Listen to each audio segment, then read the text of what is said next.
Good morning. Welcome to the Fans Perspective Podcast. I'm one of your hosts, Lo. Chris, good morning, my brother. How you feeling, man? Good morning, man. All is well. I'm excited to be here. Glad that we were able to get another episode going. Always excited Definitely. to talk hoops. Definitely, man. So, of course, as we always do, we don't waste any time. We jump right into our content. So, a lot of things have transpired, man, over the last week. We've had some good college basketball play. There's been some WNBA news and NBA, of course. It's always going to be drama, especially leading past the All-Star break. But one of the first conversations I want us to talk about is what's going on with tanking. So Lauri Markkanen has had some injury, and the NBA has decided to send out their own medical staff to take a look at him. And I think this first round, they said that they actually saw that there were some things happening, but I guess they're supposed to do a second round to, I guess, ensure to make sure he's okay. So I guess they're doubling down on making sure that he's actually injured. And then I'm not sure if you caught it, but Rick Carlisle did the interview, and I guess the NBA was speaking about, I believe it was Ben Mathurin at the time. Yep. He was injured in the league, and Pacers haven't had a great season because of injury. But they were almost pushing for him to say, "Hey, can you all give him these Medicate pain him to medicine, play. these shots? Can you do this so that he can play?" And I think that is absolutely crazy. But what is your thoughts right now? We've had some sidebar conversations on where the league is, and is there things that they can truly do to prevent tanking from happening? You know, you and I have talked at length outside of the podcast space, and we've, had several discussions just about what kind of creative initiatives and efforts the NBA could make to kind of reduce and disincentivize tanking. Honestly, I don't know if there's one central answer that makes the most sense. One of the things Correct. you and I talked about was correlating and connecting your lottery pick opportunities, particularly the first 5 picks, with what your record may look like towards the end of the season, what kind of win shares you were able to collect during the season, what your winning percentage was, how you finished, whether you made it to the play-in. That, in my opinion, is the only way that you can incentivize teams to focus on winning while still rewarding them with draft capital. And so I don't know what the general rule or what transition they're going to make over the next, maybe CBA or over the next couple of the seasons. But in my opinion, man, I think the only way that you can change this, you could change the perspective, you could change the approach is if you connect that draft capital to how you finish in the season in terms of your wins. And so I'll share some of this with you. So here's some of the, I guess you can call it anti-tanking rules and proposal for the 2026-27 season. So if you're looking into draft lottery odds, the bottom 3 teams share the same 14% chance for the number 1 pick, with the worst record guaranteed no lower than a 5th pick. So that is one thing that they're looking to implement. Rest policy violations. The NBA actively fines teams for sitting key players, with recent penalties including $500,000 for Utah, like what happened, and $100,000 for Pacers. So looking to continuously fine teams for arresting players that should be playing. Future restrictions. Again, these are all under consideration. Proposals preventing teams for picking up in the top 4 in consecutive years, limited draft pick protections, and basing lottery odds on 2-year records, which, it's funny, you and I had a discussion yesterday talking about not allowing these teams to continue to get these top picks every single year. I can't remember the last team that has done it, so I don't want to misquote or say the wrong team. But last in my memory bank, Philadelphia. I feel like they had consecutive years where they were just getting, like, you got Markelle Fultz. I don't remember what pick Joel Embiid was, but I'm sure it was 1 or 2. But there's been then Ben Simmons, like, so you had years where you were just getting these top guys. So I do like that restriction, because why do you keep, if you're getting young talent and this talent is cheaper than it costs to have a superstar talent, then you should be able to add around those younger guys and develop that. So Yep. you just trying to build this young team you're not doing it ethically, to me, is BS. Hmm. Draft pick protections, restrictions on protected first round picks. That's also being discussed. And then the play-in tournament, continuing from previous seasons, expanding playoffs to include more teams, reducing the incentives for middle tier teams to tank. So I don't think it's There's a going to lot be there. I don't think it's going to be a one size fits all. I think Adam Silver and that NBA team, they're going to have to try things out and figure out what works until something sticks. Mm-hmm. Now, are some teams going to disagree with some of the rule changes? Of course. No one is always in full agreement when it comes to change. But I do think they need to find a way, as we've spoken, to incentivize teams as well who draft well. Yep. A team like OKC Thunder, you were able to draft Jalen Williams. You were able to draft Chet. There's a lot of the players that they've drafted. Now, Shea wasn't a draft. But in my opinion, even Boston, to another degree, they've drafted where you drafted Jason Tatum, you drafted Jalen Brown. Those are two of your core pieces that you're paying the most. And right, you want to be able to retain them, but also still have the flexibility to add talent to that team. Denver, you drafted well, right? So my opinion on that is like those teams who have drafted well, because the CBA already kind of punishes them for almost having to cut and get rid of players because of how the deals are structured. I would just say, hey, if you are a team, if you win or you make it this far, if you are a winning team, then okay, we reward you with being able to not get hit against a certain cap. Now, if I'm a team, again, if I've lost and I've been terrible in these consecutive years, I think that pick or something should get bumped back if you're doing something in consecutive years, similar to other restrictions if you with protected picks. But yeah, if you're not doing something ethically and there's some regulations and rules that have been not followed, then maybe your pick, if you're supposed to be in the top 5, maybe you get bumped to back beyond 20 or you, oh wow, okay, even greater penalty.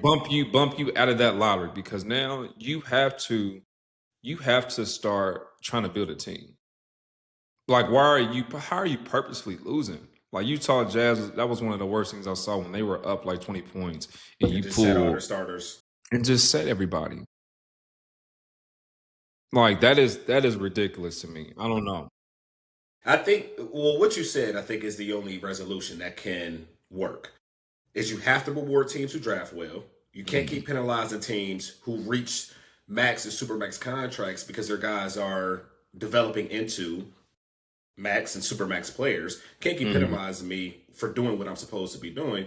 Yeah. But in addition to that, I think that there has to be some sort of consideration or evaluation of looking at maybe the bottom 4 playing teams who are clearly playoff contending, but maybe a player away from being a championship contending team, rewarding them with a first through 5 pick, to me feels like a greater reward, and it feels more appropriate.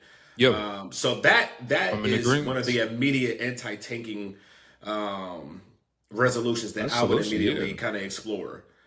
So maybe if you're a team that consecutive years, the last 2 years you got within those top 5 picks, and so now if you do it again, and we can tell that this consistent, even if you're not trying, this is your fault for losing. You are not getting another number 1 through 5 pick. We're going to reward this to, let's say, the team who, like, for example, the team Miami is probably one of them teams. I think, if I'm not mistaken, I think Charlotte. I think they're currently sitting at maybe 9th or 10th in the East, which means that they will qualify for a play-in game. Assuming that Charlotte lost that play-in game, they probably would also walk away with the lowest record between the 4 teams that would lose out of the play-in. They should probably be rewarded with the first or second pick, in my opinion, because now, when you're ingratiating that player into a winning culture, because this is a team that is a game or 2 away from being a playoff team, and clearly now you're rewarding that team for doing what they've done in those previous seasons in development. And I'd be Charlotte's a great happy as a example of player that. to know. And then I think that's good engagement and spices up the league because of course, we know playoffs, all these things are happening prior to the draft. So let's say, for instance, I know that Utah Jazz has already consecutively gotten to those picks. Now I know they're not. So let's say, for instance, they just said, okay, whoever wins out of the play-in tournament on this pick or this side, whatever, and then we'll do the difference by record. You all would now be in this lottery. You'll be in this category that you'll get the odds for 1 through 5. Yes. That's a beautiful thing. So now, okay, now I'm still going to be rewarded for how I finish the season. So my record still matters, and I also can be rewarded for draft capital because of what a team failed to do, meaning failing to try to win. Exactly. And those teams that have failed to try to win, those teams that still finish in the bottom 4 or bottom 5, Mhm. I would then maybe push to picks 5 through 10. Mm-hmm. Because there's still great draft capital that you could find picks Yeah. 5 through 10. I mean, you think about Kobe was picked at 13th. Mm-hmm. Right? So there's plenty of Hall of Famers who are picked outside of the first A whole 5, bunch, sometimes yeah. outside of the A whole first 10 bunch. picks. Mm-hmm. So there's still a lot of reward there. But, to our point, we got to start incentivizing and start rewarding teams that are making an effort to win. I think that's the only resolution that will make sense. Yeah, because for you to just be lazy, and I don't know why people are trying to say that Thunder did this tank. I'm like, Thunder did not tank. When they were losing, they added Chris Paul to try to help when Shea got there. Like, let's not act like Thunder just said, you know what, we're not going to try to win. No, they actually got to the playoffs in the bubble. They were trying to win games still, and I think Sam Presti did an excellent job figuring out. He went through 2 rebuilds. And again, Shea is not drafted. Rosters. Their superstar was not drafted there. So for people to say, "Oh, they were taking their superstar player," isn't the player that was drafted there. Right. Like, don't be mad because the Clippers did that. That's what people should be mad at. The Clippers, not Sam Presti for being a genius of a general manager and president of operations. And it still was a great deal of development that had to happen on Shea's part. I don't think anyone assumed or projected that he was going to be an MVP caliber player. Just I had no clue. He got to OKC. I had no clue. Yeah, Did you see that from Shea? Did you see that from Shea at UK? I didn't. And honestly, that period and that team, I didn't really watch much. Same. Like those last maybe 4 years that Calipari was at UK, I didn't tune in as much. No. Because I missed a lot of guys who came through the radar. I think the last year I maybe really watched the UK basketball was with that Book team. If it wasn't Book, the Platoon team, maybe was Fox. Where he had the 5 in. Oh, yeah. Fox, Malik Monk, and Bam. Yep, that was the so 20. Is that a 2017 team? 16? Probably somewhere around that. But that was the last time I kind of watched with UK with Cal. And then I was earlier. Yeah. But all in all, I think to your point, bro, rewarding these teams for, trying to stay competitive because, again, you're not going to always be able to build the best roster in the world because, you may be in a small market, you may be cap restricted, you may be done some deals that have you a little bit hindered at the moment. But let the front offices go to work. That's it. That's the point. We want That's it. We want to see you actually go to work. And I do think all these teams have phenomenal people in those front offices. And, sometimes I'm sure there's things that get called above them, owners, for example, that say, hey, don't do this, don't do that. And that's just bad for the sport. So let's push these guys to win. That's the whole point. We want to see people compete at the highest level. That's why it is the NBA. And to pivot from this conversation, Darryn Peterson, you and I are both very high on Darryn Peterson. We think he's a bucket. He's a phenomenal offensive talent. And there's kind of a couple of conversations I want to have within speaking about Darryn Peterson. So one of the conversations that I would like to have with Darryn Peterson is, do you have high injury concerns about him. I know there's been all type of things, and to me, there's a difference between being injured and being hurt. Mm-hmm. To me, there's a big difference there. Um, or and then so with that, those concerns with him being injured or hurt, do you think he's trying to purposefully kind of tank his draft stock? Brother, this is probably the most enigmatic freshman season I've ever seen from somebody who is a unanimous top 3 pick ever. Prolific. Because it doesn't make sense. If there is a true injury concern and he is incapable of finishing a 30 or 40-minute college basketball game, you need to sit for the duration of the season. Need to sit. Just shut it down. We all know that you're probably going to be a top 3 pick.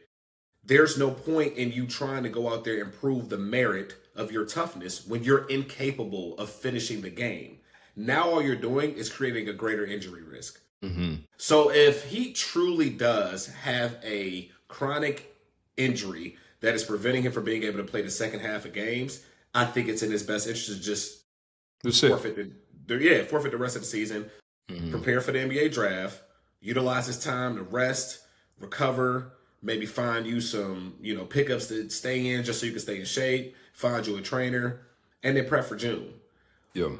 If the impetus behind why he's not playing second half games is to try to tank your draft stock, then why the fuck are you in college? What's the point? Why did you go to begin with? You should have then just foregone the entire freshman year. We wouldn't have seen you at all. And that would have naturally tanked your draft stock because we wouldn't have had anything to go off of. Right. Then we could have just said, now we see AJ live. Cool, number one. We see Cam. Number one. Caleb. Koa. That would have pushed everybody up 2 to 4 spots. It would have pushed everyone up. And you would have felt naturally between somewhere maybe 8 to 10 because teams still would have done their homework.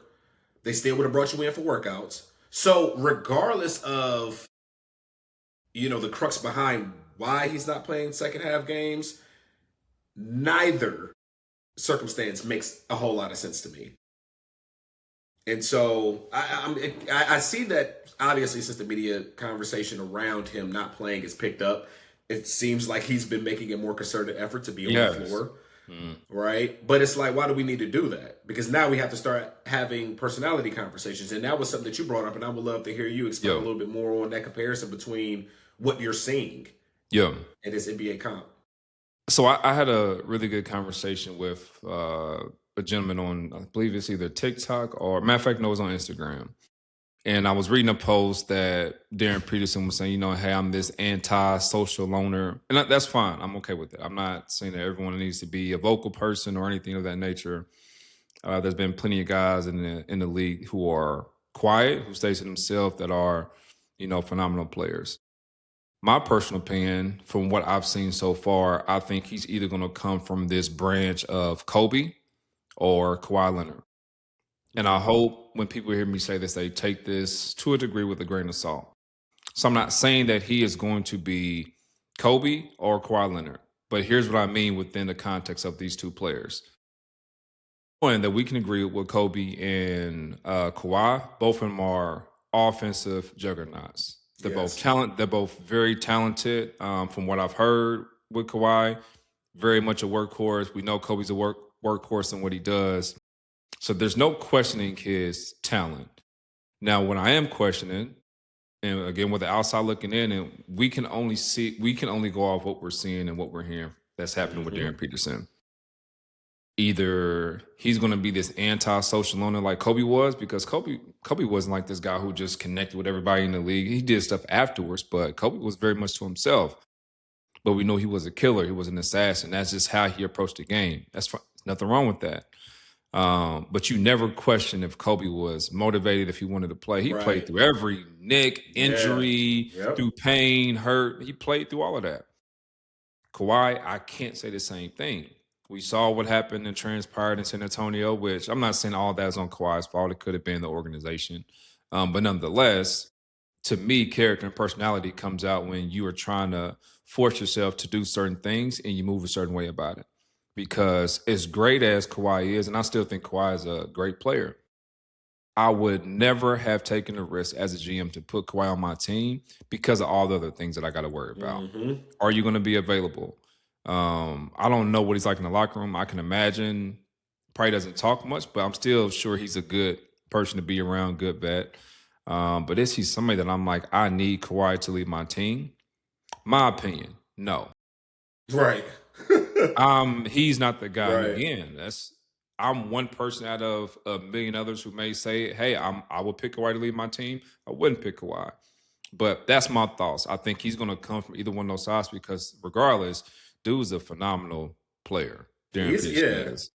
His And talent is not in question. I hope he can figure it out because you can tell, even watching the game yesterday versus Arizona, you can tell the shots he takes are NBA shots. He doesn't flinch off a miss. He takes every single shot the same way. He gets to his spots. No one is knocking him off. If he misses, you can just tell it's like he just missed the shot. You didn't make him miss. Right. So I don't think he's going to have an issue of scoring it or anything like that in the league. But now scorers are at such a, like, everyone's a scorer in the league now. What else can you do? I hope he everything works out for him. But that I do have those concerns about DP. Yeah, and I think that's why, even thinking from GM perspective, why I felt more comfortable with the idea of Cam going first. And I think the closer we get to the draft, I think the more common that's going to be in the conversation. That Cameron Boozer will probably end up being the first pick, just because I think that he has the highest floor. At worst, he seems like a fringe, almost triple threat guy. I mean, triple double. Triple double. And I will say this about Cam. He's not afraid to take the three. Now, NBA three is what is going to be to be determined.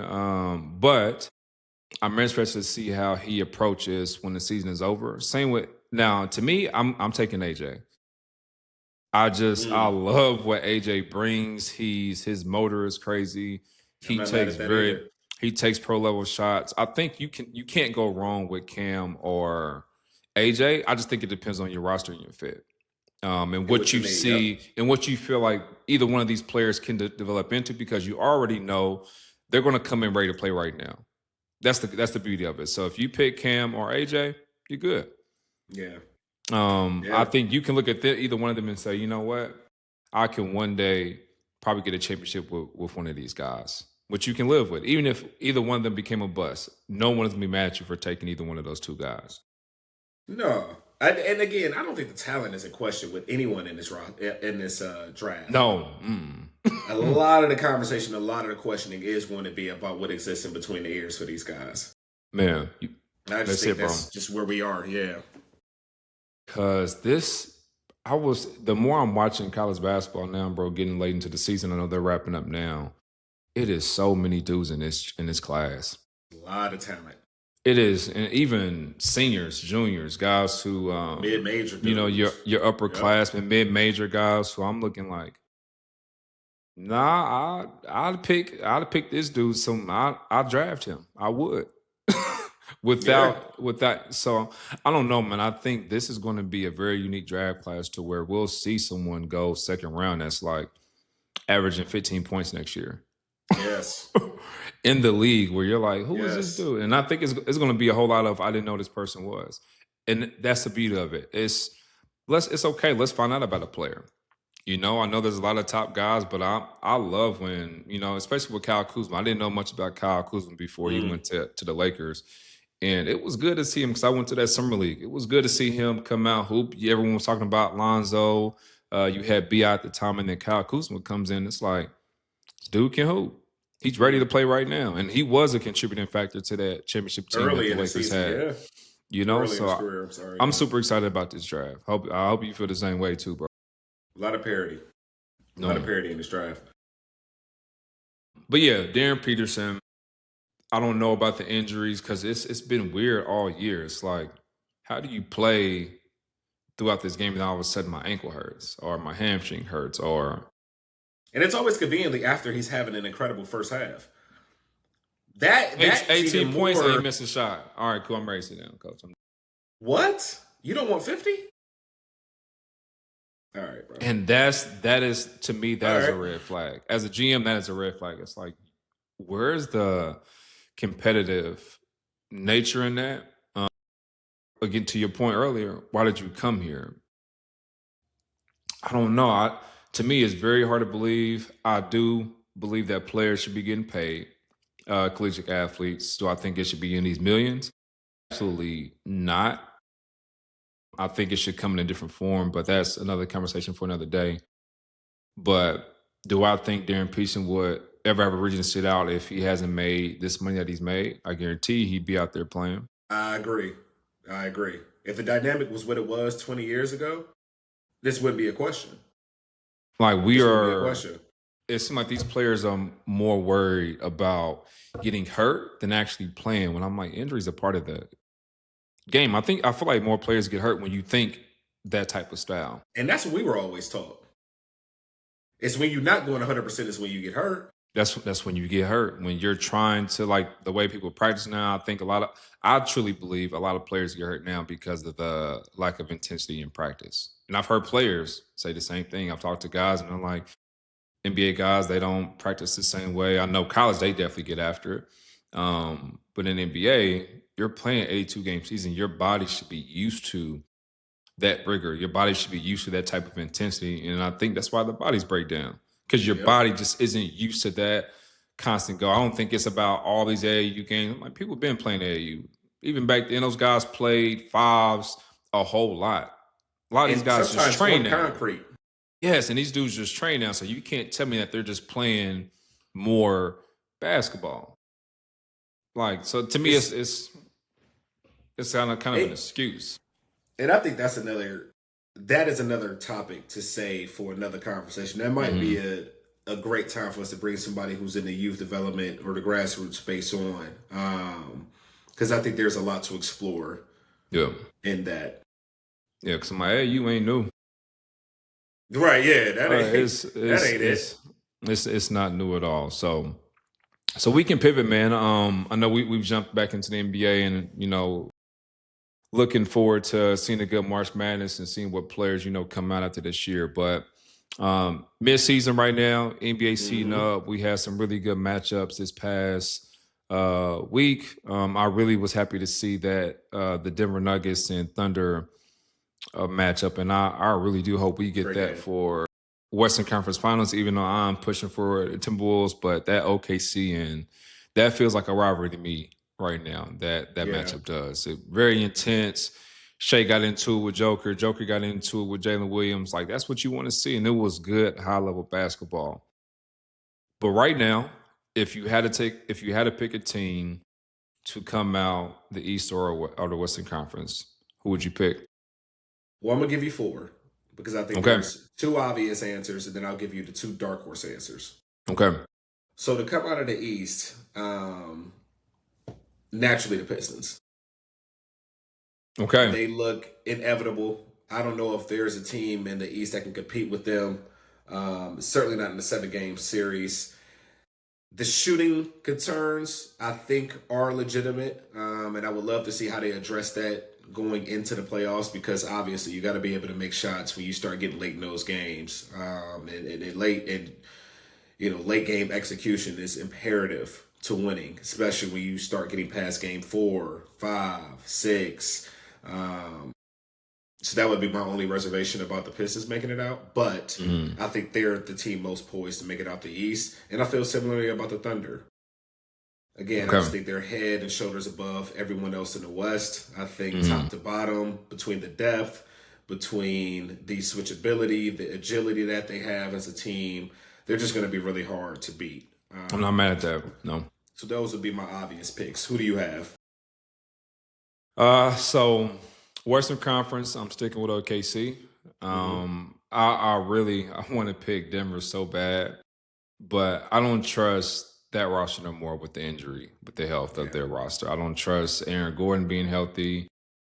I don't know what Jamal Murray is going to show up. So as much as they compete, if those weren't questions, if the health wasn't a question, I would pick Denver this year. I would say, you know what? I think they figure it out. But it's hard to kind of get that continuity. And then even for OKC to not have Jalen Williams as long as they've had this year, for them to still beat Denver and to still be competitive in that West, and they've had a lot of Knicks. Man, that just says a lot about their team. But I do hope when Jalen Williams comes back, because they struggled when he came back last time. I hope when he comes back that they can find that mesh again, because I would hate to see that he comes back and it's not working at the What it used to be. at the absolutely worst time in the playoffs. So, but I'm still picking OKC. In the East, man, I'm picking Boston. I'm not mad at that. And I want to be wrong so bad because I really want Detroit to go. But I'm picking Boston. I think Jaylen Brown is going to enter that playoffs in a completely different mode. And I'll tell you the reason why I didn't pick Detroit. In a playoff series, it is very easy to eliminate players. And I'm not saying that you're going to stop a player from getting their average and things like that, but you can make it very difficult, and it can fluster the rest of the team and how they operate. Like, I'll never forget watching Portland when they lost to the Pelicans and they got killed. That was like when Dame was getting double team, triple team, and Dame. That was that year where he was like, I got to figure this out. Where it was, people started questioning Dame if he could be a leader, and Dame like took off to me even more after having that rough playoff series. Now, K had a rough playoff series last year, right? They got put out against the Knicks.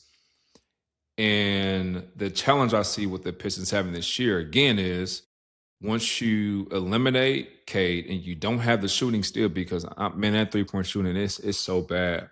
Yeah, it's and bad. If you can't find that for 4 games, thankfully they're not in the Western Conference, because I wouldn't pick them to beat almost anybody in the West as well as the Pistons are playing right now. But in the playoff settings, you can limit some of those things that they do well right now in their regular season settings, the same way the Cavs or a lot of teams that Donovan Mitchell has been on. You can limit how certain teams play no matter what their record is in the regular season. And that's my fear with Detroit. But again, we're both fans of Detroit. I'm hoping that Detroit can get there, but I am more confident in Boston's system, and I would trust Jaylen Brown more in the playoffs at the moment than I would trust Cade, because Jaylen Brown's been there. That's no disrespect to Cade, but I would trust Jaylen Brown more in how he would lead that team at the moment. Fair assessment. Jaylen Brown. Who you have for your dark horses? So in the East, I actually went with the Knicks. Okay. I actually went with the Knicks. No real reason outside of I still wanted to pick a team that was in the top 4 in that conference and who I thought would be able to compete and has the kind of roster and has the kind of talent and has the coach who has been a part of really competitive playoff series. And Mike Brown has had a myriad of playoff series experience, both as an assistant and as a head coach.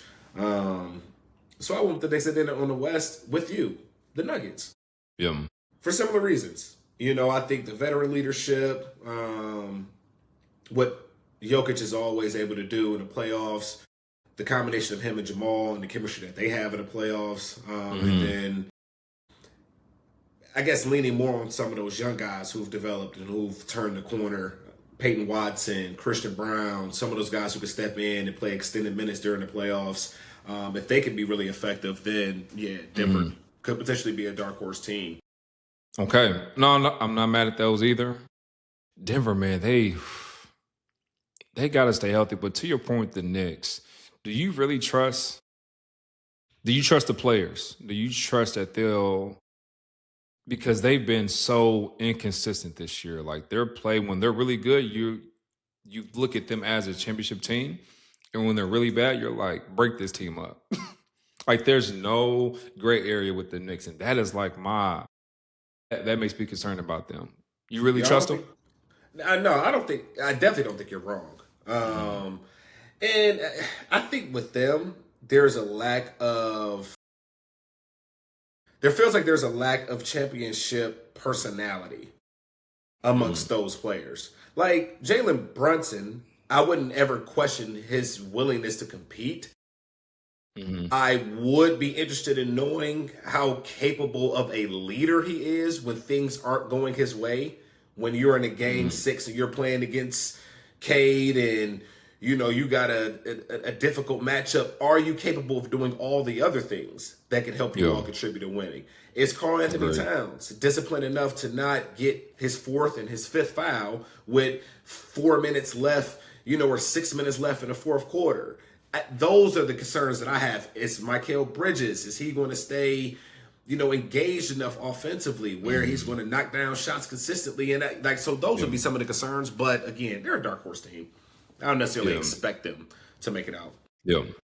No, that's fair. And they got an expensive ass roster. Like OG's making a lot of money, Mikal's making a lot of money. Not only is Mikal making a lot of money, you gave up a lot of capital for Mikal Bridges. I think it was like 4 first-round picks or like something like that. You gave up a lot.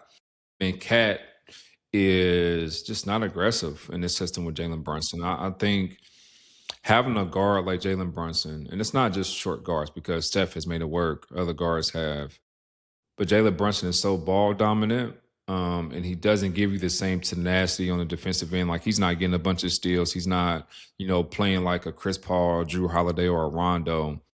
So it's almost very limited on what you do. So if he's taking a lot of shots and it's slowing down the pace, Cat's not getting the looks that he probably may want to get. He's not the same energy isn't there. So I would say for a dark horse me on the East would be Detroit. Okay.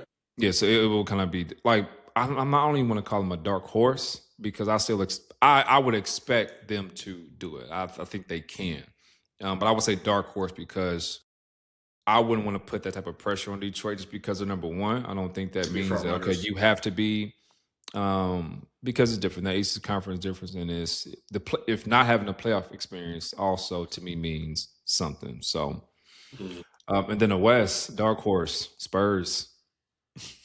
Not mad at that either. And I almost went with San Spurs, Antonio. bro. Almost. They are my dark horse. I just think in a series, I hear a lot of because we still watch a lot of podcasts. I see a lot of people talking about teams don't want to see a Lakers. People don't want to see a veteran team. I'm like, they not scared of no. Stop it! I don't know. That's the last team. They're not scared of LeBron. Teams are concerned about running into. Man, stop! I'm like, I know. We've seen before. They're not scared of no Lakers, man. Like people said this other year when Minnesota beat the brakes off of them. Like nobody's scared of no vets no more, man. Like these dudes, it's system basketball, and I don't think the Lakers have the system, the personnel that's going to allow them to be successful in the playoffs. But I think San Antonio, their style of play, they can knock down a three. Yep. They can play defense. They're gonna crash. They're gonna crash the paint. They're hitting big shots. They're winning close games, gritty games. So I've seen enough that I feel like they have the makeup. They got veterans. You got Harrison Barnes. You have Luke, who has been a part of a championship team. You have De'Aaron Fox. Keldon Johnson, like he's a good young, kind of getting older kind piece. Vet. Yeah, he's like that middle tier. And I think De'Aaron Fox, he gets into that playoffs. I think he's going to say, you know what, this is my opportunity. I haven't been able to get past that with Sacramento. Sacramento, yep. I think he takes that leap. I think Wemby gets aggressive. But very convincing dark horse. I think San Antonio, man, if anyone can get it done, I'll say this. If they got to the finals, I wouldn't be surprised. I would agree with that. I wouldn't be surprised. Now they're not supposed to. They're not supposed to. Like they're still supposed to be like figuring things out right now because they're such a young team. But if they got there, I wouldn't be surprised. It would make me feel like, oh my goodness, San Antonio really did it. No, you got the roster. You got the talent to do it. But now it's the other makeup. Yep. It's the other makeup. Like if someone goes down, can someone step up and be that person to play off? If you have a bad game, what does that do to your mental? Are you going to be okay? Because the playoff is different. Now, everyone is talking about every single game that you play. It's not like, oh, you just had a bad game. Cool. I know I got this game next week. We'll go across. We're going to play easy team. No, you're playing this same team who knows exactly what you're going to do. How do you line up? So, but yeah, man, I'm not mad at your picks. Really good playoff. The Knicks is actually a good dark horse, though. If they can just put together a string of games going towards the end of the season, I wouldn't even have them as a dark horse. I would say I would pick them 1 or 2, even over Detroit. But I just don't trust them. They're too inconsistent. Yeah, yeah. And that's the only reservation about New York. Yeah. So kind of pivoting from talking about teams we feel like will win this year. Mm-hmm. There's been some new discourse, not for us. We've been talking about it, but Cade and Jaylen Brown are starting to become the front runners of MVP. Now Shea has came back, and I'm not sure how many more games he has to miss. I know it ain't a lot before he's disqualified from MVP contention. But do you think Cade and Jaylen Brown is going to stay at the top, or if Shea finishes out and plays the season, do you think they'll give it over to Shea? Well, I hope that Jaylen Brown and Cade Cunningham stay at the top, just because I think that they represent the true definition of what the most valuable player is. Yep. Right? If we've learned anything this season about OKC and the relationship that they have with their superstar Shea Gilgeous-Alexander, is that even when he's not present, they have enough of a system and a scheme and the kind of discipline to still be effective, to still win, to still compete. And so it doesn't devalue who Shea is or what he means to that team. I just think it gives greater value to all the other elements of their team. Yep. To coaching, to the And it's no staff, knock. No knock. Yeah, absolutely. No knock at all. If anything, it's just a plus to, like I said, all those other ancillary pieces to that team and to that roster. But I don't think Boston or Detroit are where they are without Cade and without Jaylen Brown in the way that they perform in the season. Now, if you had to choose between one or the other, who would you pick right now as your MVP? I probably would still ride with Cade. Same.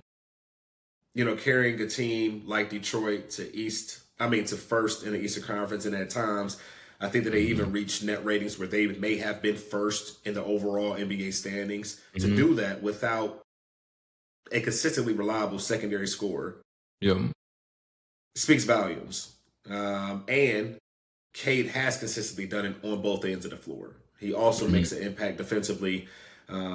He's one of those guys who was a part of the steals leaders. He's a guy who's going to meet you at the rim. Getting blocks here. 3 or 4 blocks. Like he does a little bit of everything. And he has, as you've mentioned before, the kind of moxie and the kind of presence that I feel comfortable with him leading my team. Cade is phenomenal, bro. Like everything you just said, I really got nothing else to say. Everything you just said is why I would pick Cade, because to your point with OKC, I kind of look at Celtics the same way. I know Jason Tatum is out.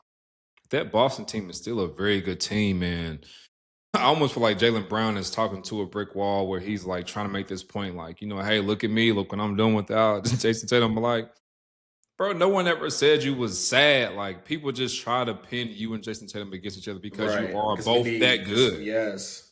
Like, real hoopers, bro, have not done that to y'all. So I'm kind of tired of hearing like, oh yeah, Jaylen Brown without Jason. Bro, I'm not shocked at what he's doing. This is what he's supposed to do. He was doing the same thing with Jason Tatum. And Jason was there. He just won Finals MVP a couple years ago. Bro, I'm like, we got to stop doing this, bro. He's a great player. He's a great player. You have a 1A and 1A player on the same team. Yes. Like, let's with just a luxury. Stop.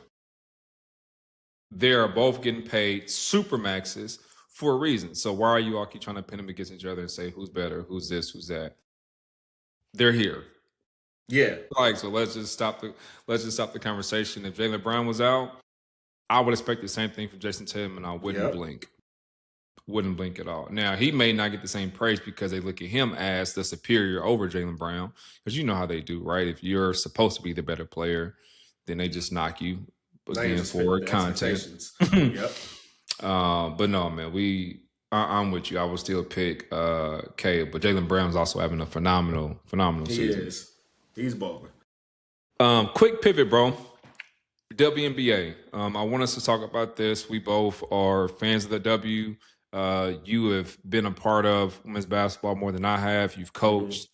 And the WNBA right now is at a risk of a lockout. I don't think it's as bad as what it was maybe months ago, because now, right, there've been revenue sharing that has came out. Some money has been announced of what teams are able to provide for their players. And I want to know, because now I'm glad we're speaking about this too now, is because they're supposed to come up with an agreement by March 10th. That is the proposed timeline, which we're about a week. What is it? Oh, Yeah, today's March. Today's March 1st. About a week away. What do you think this means for the W, the revenue sharing, the number that came out? Because I believe now each team is rewarded $9.25 million, or around that number. And then, correct me if I'm wrong, how many does the WNBA have of 15 women's roster, or is it 12? How many are they allowed? Their official rosters are 12. Which is even better for them, because now you're increasing that dollar amount. What is your take on everything that's happening in the W right now? And do you think that they'll be able to come to an agreement to keep the season going? I'm a little concerned. And I want to speak not gingerly, but very carefully, because I know there's a lot of intersection around this conversation, right? When we talk about women's rights, when we talk about their value, when we talk about women's sports and the lack of investment from previous years, all of that should be taken into consideration.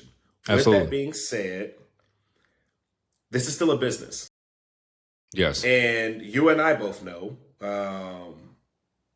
when you talk about the relationship that businesses have with revenue, you always got to manage your losses, right? And unfortunately, the W has experienced and has been in the red for seemingly the past 24 years.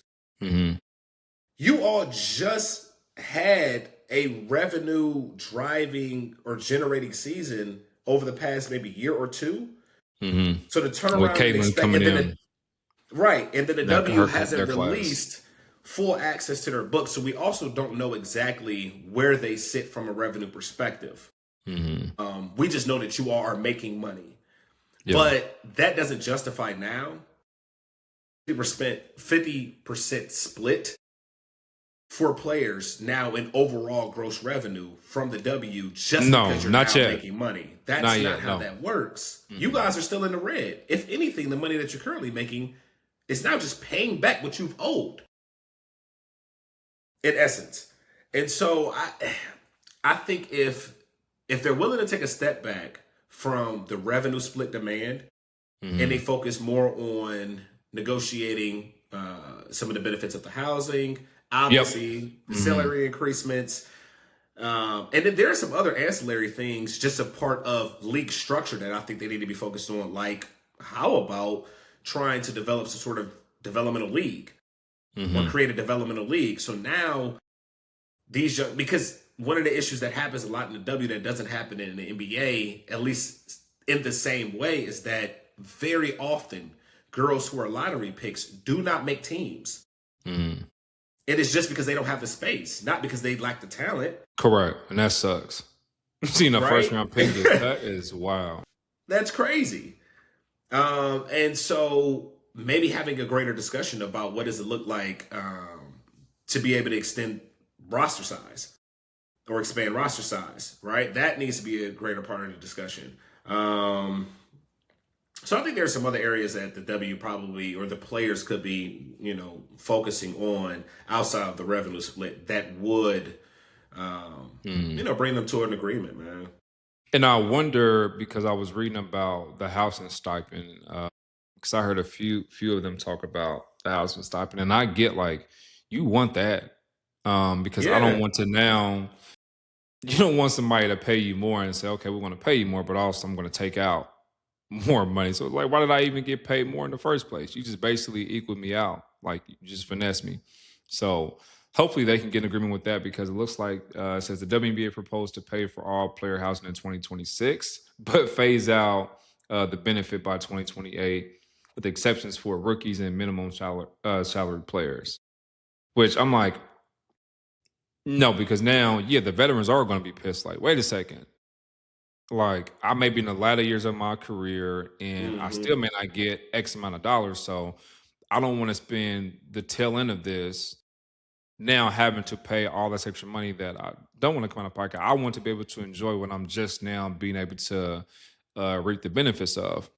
So hopefully they're able to do that. But to your point about you're just now trying to get back into the green, like to really get into it, you got to have some more improvement years. You got to have this, like Kaylin, she better be healthy this year.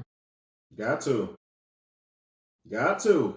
She better be Right? healthy and she better show out because if not, like, and I'm not being funny, Chris, there are a lot of players that are more talented than Kaylin in the W. I'll start with that. Let's not. She's not. She may be one of the faces or the face right now. She is not the best player. Let's get that. Let's get the facts straight. She's not the best player. Asia Wilson, hands down, the best player. No question. And then fee, and then so we ain't even gonna get into that. We're not even gonna get into that. We'll start there. We know what caliber players they are. But Kaylin is driving the revenue. She is the market. She's the market piece. It's the same way I can say, oh, Steph is this, but okay, there's other players better. It doesn't matter, right? Who's making the money? Who's bringing in the dollar signs? Thankfully, Kaylin also is a bucket and she's talented as well.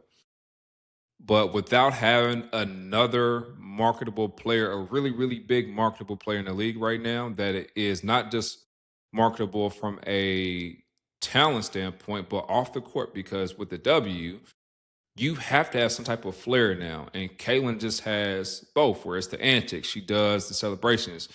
Kaylin talks shit, right? That's what she does. We saw with her and Angel Reese, and I'm so glad. And I'm so glad her and Angel Reese had those battles. And I honestly think they would be phenomenal teammates together. I think they would be excellent together.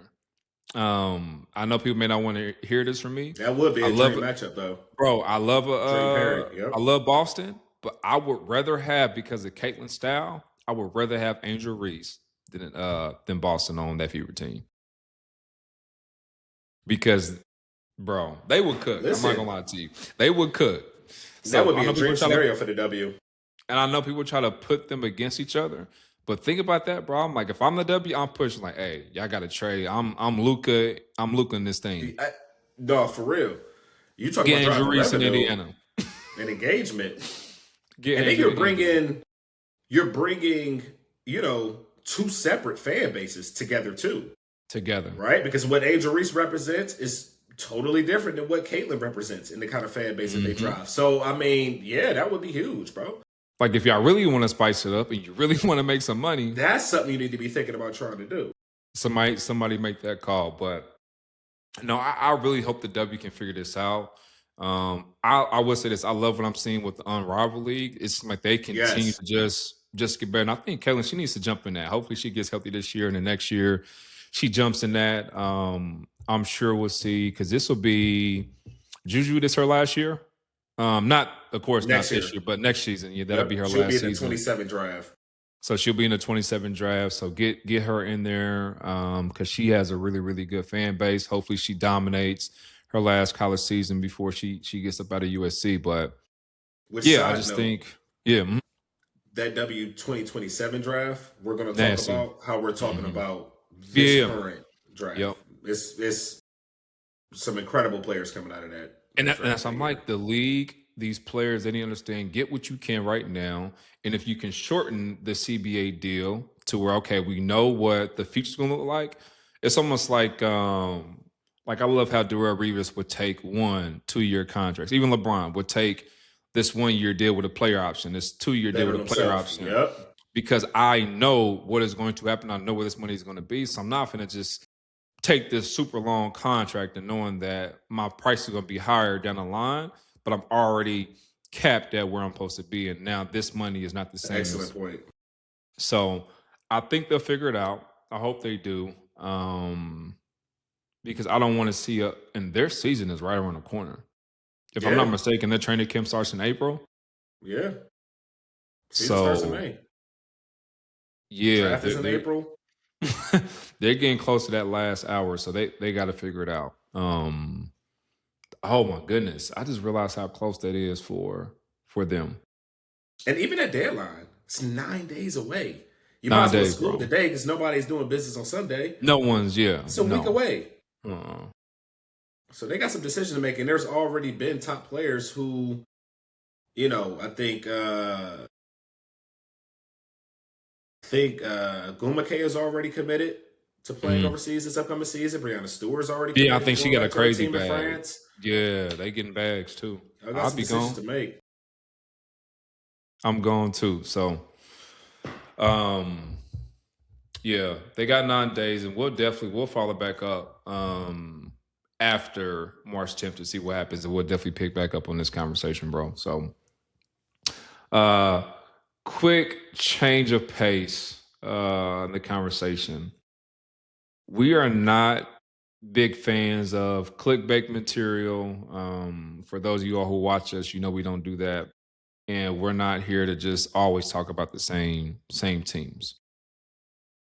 But I do want to speak about the Lakers today because there's a lot of decisions the Lakers are going to have to make postseason, and it's going to be dependent on how they perform this offseason. It's going to be dependent on how Luka plays, how Austin Reeves play, how LeBron plays, and what LeBron just ultimately wants to do, which, with him being close to his retirement tour, it's very just like everything's up in the air and you just don't know what's going to happen. They don't know what's going to happen with the front office. I'm hearing Rob Pelinka's on the hot seat.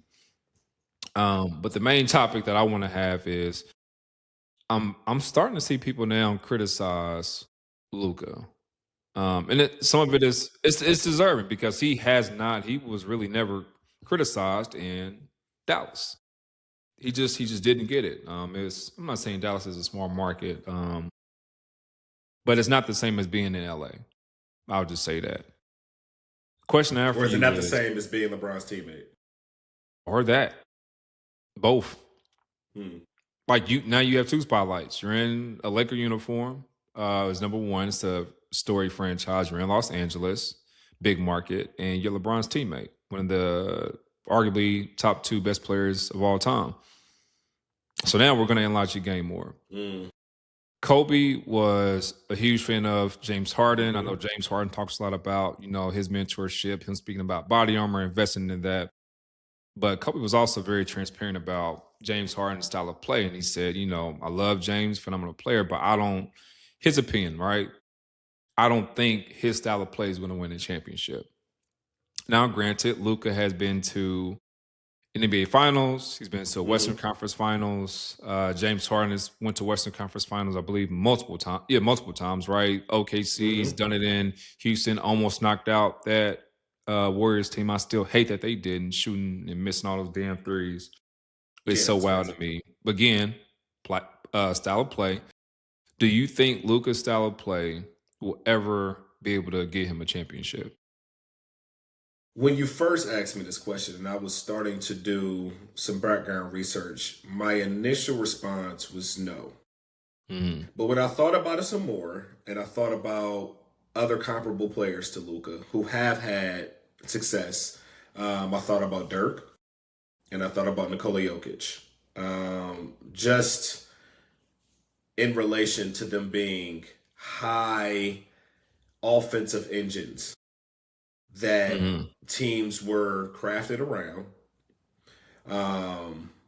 And they had success. Now, I think obviously the big difference is the way that those rosters were constructed around them. I think better suited what kind of offensive engines they were, right? If you go back at the Dallas Mavericks roster, they had guys like Jason Terry and Jay Kidd and Tyson Chandler, Josh Howard. They had a dog Josh team. Howard. I mean, yeah, there was an incredible team top to bottom. Even JJ Barea would come in and would set Dirk up and understood where he needed the ball. And then all of those guys sold out on the other end of the floor, which is imperative if your number one guy is going to be an offensive engine. Similar with Denver. When they won in 2023, their team had a very similar makeup. So it's not impossible.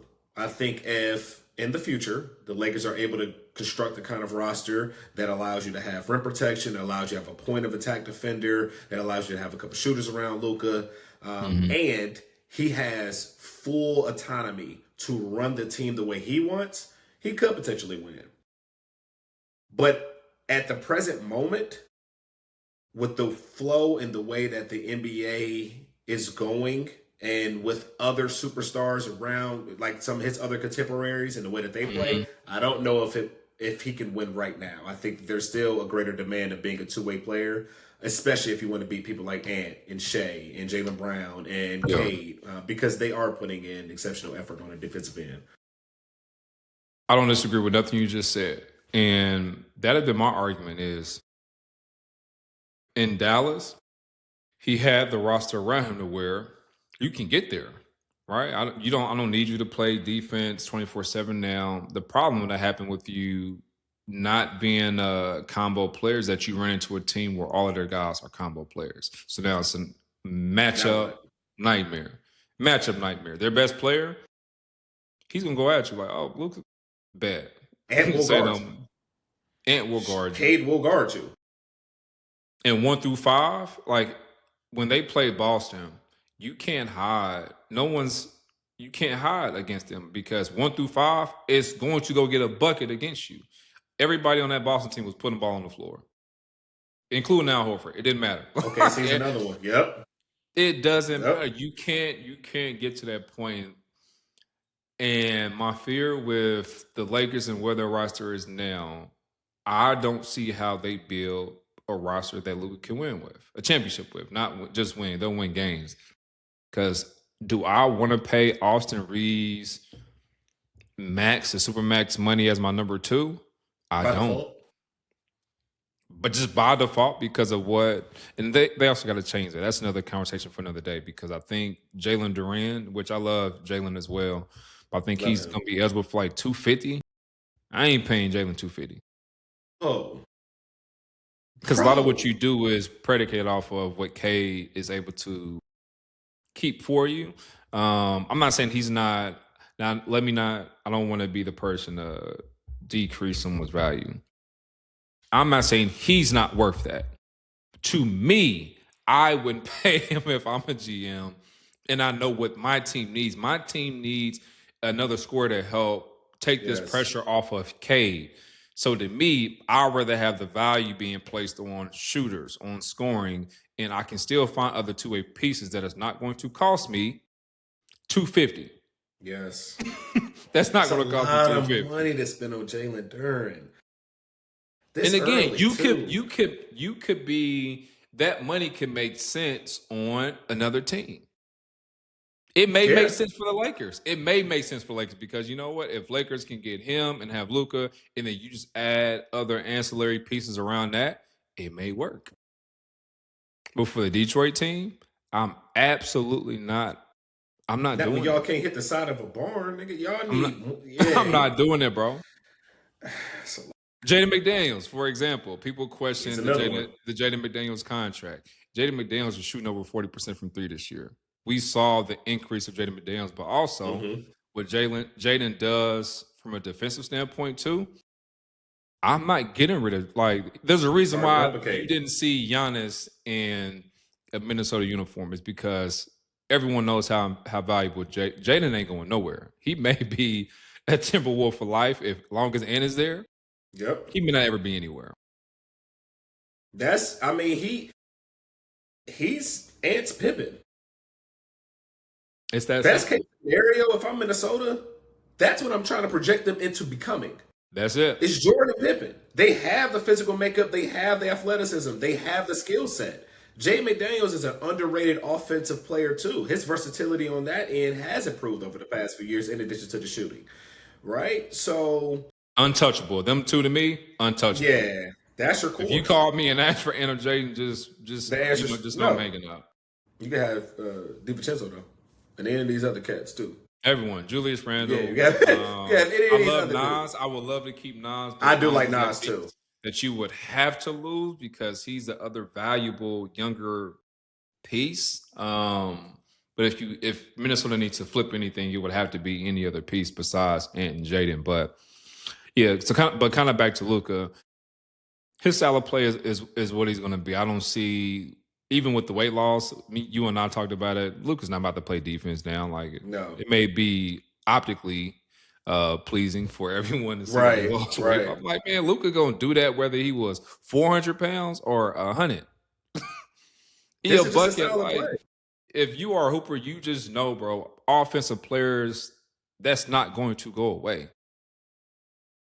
He has mastered scoring. Which is why GMs and scouting departments have to be really intentional with this upcoming draft, even with guys like Darryn Peterson.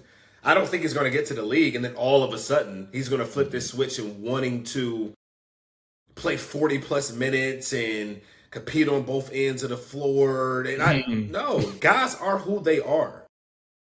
I saw someone say Darryn Peterson ain't nothing but Cam Thomas, and I was like, that's crazy.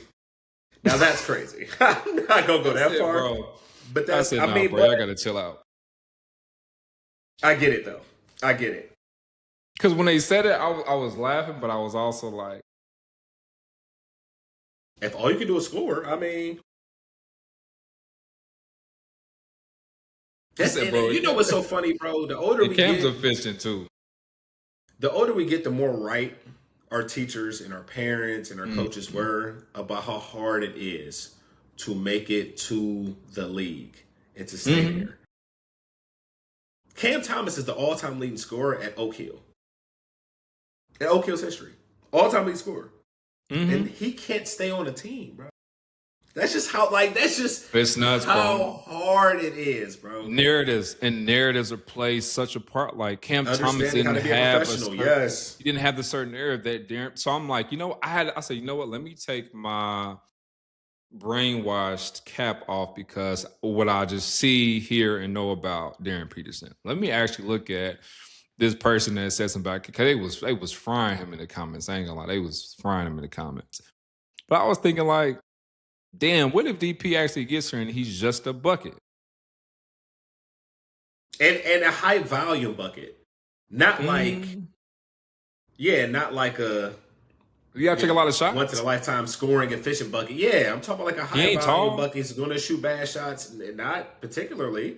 What is he? Is he 6'5"? He's standard NBA size for a 2-guard. And is he that? Now if he can be, because that I would say this is what concerns me about the personality and character part.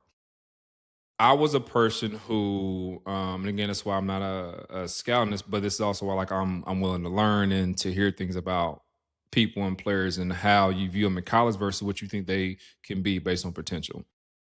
I had concerns about Anthony Edwards because people feel like his motor, like he didn't want to play. And I heard like a lot of his interviews and he was very just like funny. He didn't seem like he cared about basketball. It was almost LaMelo Ball-ish. And we see a whole different side of Ant than what we maybe have expected. I think VJ Edgecombe, he was someone else that I saw like, man, he can't shoot the three. It was Ant couldn't shoot the three in college. But the motor meant something to Ant. Ant has a motor. VJ Edgecombe, after I saw his interview on draft night, speaking about where he came from, his background, I said, I take back everything I said about. Yep. I don't care if he shot 20%. That right there, he's gonna be all right.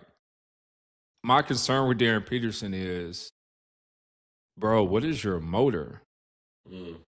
Like, because if you can only get buckets and if you don't have that same motor, Ant's not that tall, VJ's not that tall, but if you don't have that motor and you can do those other different things, and you have to be if you have to be a high volume shooter. Now, granted, he's efficient right now in college, which is good because people are packing the paint. He's shooting, I think, 47% from the field, 40 from the three. And I don't know, man. I have some slight concerns, but yeah, player style is going to mean something. Hopefully, Lakers can figure it out. But now it's like if you lose LeBron, you essentially got nothing back from him. You got no assets. You got some money that opens up now. But honestly, with how players are mentally, who's going to want to go play in LA? Like, do I think right? Like, who's going to go? Unless you're going to get some ex-Mavs players that may want to go. Maybe PJ Washington is like, all right, cool. Like, I'll go to LA, maybe Gafford. Maybe you just rebuild the whole Mavs roster and put him in LA. You see what happens. But I don't know. I think that gets tricky for the Lakers. It's going to be tough. It's going to be tough. I don't know what they're going to do post LeBron's decision. But it's going to be a very difficult transition for them. They're going to have some down years. Yeah. Which they better figure it out because Luka ain't getting no younger. Like a person. Yeah, and he ain't the most athletic person, so you better figure it out within these next 3 to 4. Last topic we got, Chris. ESPN put together this 2028 prediction for the Olympic roster. I think it's BS, but I'll read you through the list and tell me who, and there's no disrespect on people who we want to take off and add other people in. But on this prediction, they have Cooper Flagg, Sean Knipple, Jalen Duren, Min Thompson, Scotty Barnes, A. Cunningham, Anthony Edwards, Chet Holmgren, Jalen Williams, Tyrese Halliburton, Bam, and Jason Tatum. Out of this list, anyone that you would like to remove and who you would add in on the potential 2028 roster? Thinking on the backcourt, I agree with Tyrese and I agree with Cade. Yep. I think those are going to be obvious shoe-ins. I would consider throwing Donovan Mitchell as a part of that backcourt roster. And I maybe even would consider Knipple by 2028. When I think about someone who has a playing style that fits what USA basketball looks for, someone who's able to not only knock down the three, but is able to, create gravity when they get paint touches, distribute the ball. He plays off 2 feet really well. He's a really good decision maker. All of those things, mesh really well with the way that the USA basketball plays. So I would probably expect those 4 to be the backcourt. I'm looking at maybe 5 wings because we're going to you really miss one more post on the backcourt. You miss one more, unless you maybe put him at a wing. D-Book. I didn't include D-Book. Yeah, I need D-Book. He my bet. I didn't include D-Book. But I would be willing to consider, and I think all of this is just kind of playing around. Damn, I forgot about D-Book. Okay. Looking at wings. Anthony Edwards. Jason Tatum. Okay. Cooper Flagg. I see what you're doing. Jaylen Brown. And then I would either throw Jalen Williams in there or Jalen Johnson. I think we would have to go 5 wings. And then my bigs would be Bam, Jalen Duren, Evan Mobley. But I don't think I like J-Dub on this roster. I don't think there's a way that you could perfectly construct this roster for 2028 just because there's going to be so many concessions we have to have at each position. We're going to be really lighting the ass in the post, period. All of the great bigs in the league right now are mostly international. Yeah. So you're going to have to make some concessions there, which means that you may have to overinvest in the amount of wings you have, but then the wings have to be bigger and have to be switchable and have to have had experience playing and defending 4s and 5s, which J. Will has done. I mean, all last season, for a stretch of 20-something plus games, they were playing him at the 5. And then in the backcourt, I mean, now you're trying to manage between age and shooting, mostly. Right? Because Tyrese will be plus 30. Right? I think Cade will be approaching 30. Yeah, a lot of those guys Donovan getting Mitchell close. Will be 30. But that's why I wouldn't use, and I was about to say, that's why I wouldn't have, but to your point, the strength, you got, Mitchell is a strong player. Anthony Edwards is a strong player. Jaylen Brown, I would definitely have Jaylen Brown on this team because I think he'll be able to be flexible. Bam, you need Jaylen. But I wouldn't have Khan on this roster. I wouldn't have, who else you mentioned in backcourt? You said Khan, Tyrese, Cade, Donovan. I would get rid of Khan and replace Khan with Book. Because out of all of those guys, Book has the most experience. So I would keep Book. Book. I just completely forgot about. How old would Book be, though, in 28? 28, probably 32, 33. Prime. Jesus Christ, bro. How old was he? 14? Well, matter of fact, I feel like Book has been in the league for 20 years. Book ain't that old. No, he's not. He was. He's older. Ever drafted. Yeah, he is older, but he's not. That is so crazy. Like I think him and Shea. Yeah, so he's 20. He's 29. That right is now. Nuts. That's what I'm saying, bro. He ain't even 30 yet. He'll only be 32. And Shea's 27. Yeah, that's all I was looking. I was thinking, I'm like, yeah, Book is a legend, bro. He gonna break every record. Yeah, Book would have to be a lock in. He would have to be a lock in. Like, so Khan with Book. With Book.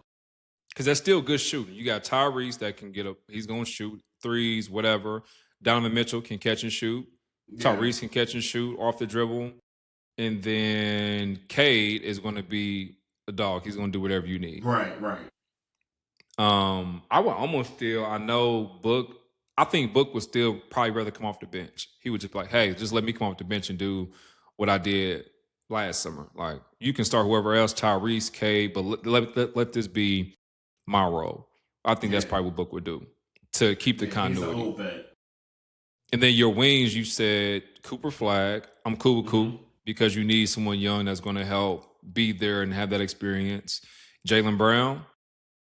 I'm good with. Who are the other wings you said? You had 5 wings. Anthony Edwards. Yes to Ant. Jason Tatum, yes. And then either J. So hopefully somebody play him. Or Jalen Johnson. Well, you don't have to. Like, yeah, hopefully they play him. I'm trying to figure out who would okay, so I'll say this. KD said he's still trying to play. I'm playing KD. Bro. KD's going to be. How old is KD going to be? 38? He'll be 39. No. Steph, KD, Brian. You all have done enough. Steph said it too. And again, this is the problem with USA basketball.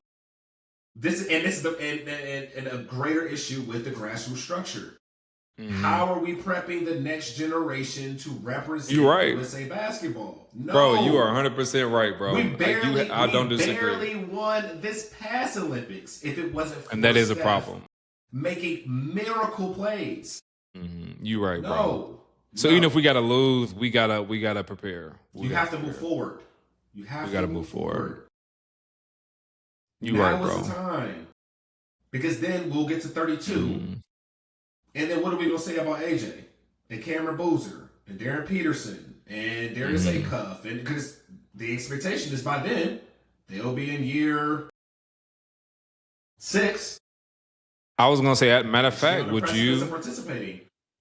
you say, you know what, forget Jalen Williams or Jalen Johnson, give me AJ, and maybe go Cam or Boozer. I think both of their styles could fit Olympic basketball. They're both very physical. I think they're both willing players on both ends of the court. So I'm not mad at going young.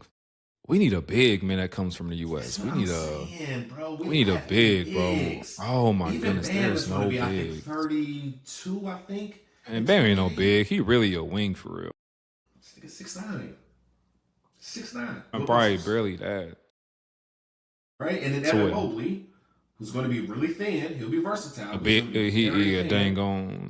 even know. Jalen Darryn he's the only one physically that I feel comfortable with competing against the rest of the world, because everyone else's bigs are going to be strong, bulky, wide-body dudes who are going to take up a lot of space in the paint. I mean, what are we going to do when we play Serbia? Get bullied. And Evan is really on there only because we don't have other bigs. You're just tall enough. Like, I don't feel like I would want to pick you as my big. I want 4 Jalen Darryns. And unless you can give me that for the 2028 Olympics, I'm good. Bro, we have no bigs from the U.S., bro. That is sad. That is so sad, bro. You're gonna be playing It's Scotty death. Barnes at the 5. It is sad, bro. It's really death to the big man. We need somebody like DeMarcus Cousins to come back, bro. Soon either. No, I don't. Do they even teach kids? In this draft? No, do they teach kids to be bigs? We just need. I think we need one player who just comes in, who plays with their back to the basket, who's dominant to change the game again. The same way we saw what Steph did. All it takes is one person for everyone to be like, oh, we can't play this way no more, because just think people talking about, oh, Shaq can play in this league. No, Shaq is going to make you revert back to. Oh my God. Shaq is going to make you revert back to, all right, we got to foul him if you want to, because now if you had a big, bro, that could also shoot, but like whose primarily game would be to play back to the basket, bro, he would average 40, because none of these bigs can guard. Easy. None of these bigs can guard it. Like Joel Embiid would be perfect. Like someone like a Joel Embiid, if you could be like that from the U.S., all it takes is one, bro. And if he's healthy, my goodness. Oh, man. It's going to be a light roster. Wow. USA got some work to do. And I think that's my fear, bro. It's like, the fact that I would rather trust a 39-year-old Kevin Durant and probably a 40-year-old or a 38-year-old Stephen Curry over these young guys is a problem. Exactly. That is exactly the problem. That is a problem. That is exactly the problem. And that... Oh, man. Yeah, that is a large part of the conversation that we've been having on a granular scale about just USA basketball as a whole. A lot of this is more esoteric than it is, quantifiable. It's not even about stats. What we're really discussing is competitive nature, maturity, leadership. Those are the things. That's really what we're talking about when we're talking about this roster. It's not a matter of... And we got to develop. Yeah, you're right, bro. We got to develop. Hopefully they get back into the things. And I trust Grant Hill. I hope that he makes the right decision. But I do think it's now. And it's that time to turn that tide. Like, I'll never forget watching like all the Olympic different documentaries and seeing that team with Dwayne Wade and Carmelo and LeBron, and when they didn't play them and we lost, it's like, why? Like, go ahead and try them out. You put that roster together and didn't even try the youth. And so, to your point, bro, like, nah, bro, you absolutely right. Let me because again, I'm thinking I just want to win, bro. But it can't be at the cost of later on. Now we're just going to struggle moving forward because we haven't taken the time to put together these guys that can learn under this USA structure and be able to build. You're right. I'm caught in the moment, man. I'm so nervous, bro. I just want us to win, bro. And it's on our turf. It's on our turf, bro. I'm like, I don't want to lose. So I'm like, we got everybody else looks good. Like, well, the team Canada's gonna roll out. They're gonna look really good. France, they're gonna have Wemby and Alex R. Plus whoever else pops up. Atlanta, they'll have Wizards. They'll have Bilal. He'll be playing. He'll still be with France. Ricochet. Who knows? Whoever else just pops up. It'd be an 18-year-old kid come out here. That too. Because I don't think that they are confined to the same type of rules in terms of allowing 17 and 18-year-old guys. Boy, they put a middle schooler out there if they got them.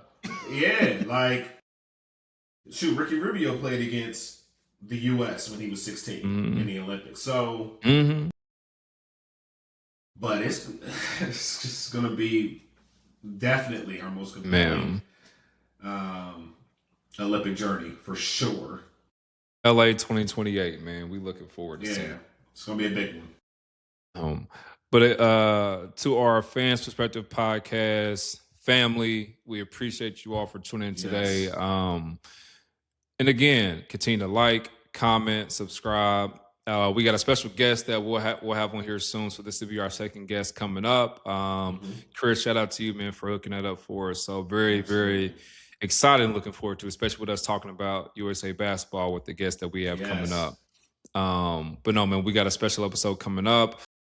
Then looking forward to March Madness. We'll cover some different content for you guys, and then the playoffs as well. So, but again, we appreciate you. Thank you for tuning in, and see you all next week. Love y'all.